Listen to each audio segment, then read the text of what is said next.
আমি তো এমনিও তোমার কাছে এসে থাকতে চাই। এভাবে কথা বলবে না, আমার লজ্জা করে। তাহলে কি ধরনের কথা বলবো? জানি না। শুরু থেকে দেখছি তুমি আরেক দিকে তাকিয়ে তাকিয়ে কথা বলছো কেন? আমার দিকে তাকাও। জানি না। কেন জানো না?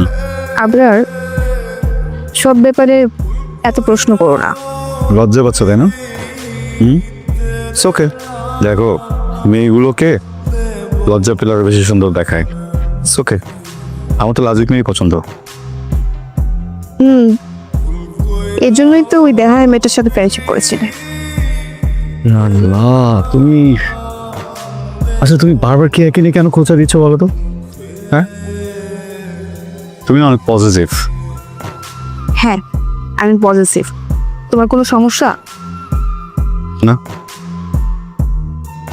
পৃথিবীর সকল পুরুষদের কাছে তার পছন্দের নারী যদি পজিটিভ হয় অনেক ভালো লাগে। আমি তো এটা অনেক উপভোগ করি। কিন্তু মেয়েদের ক্ষেত্রে হয়তো সেটা না।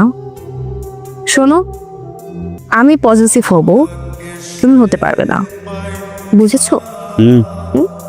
অ্যাকসেপ্টেড। আচ্ছা, এত কথার মাঝে না আসল কথাটাই হয়নি। আমরা কি সরাসরি বিয়ে করবো নাকি আগ হবে?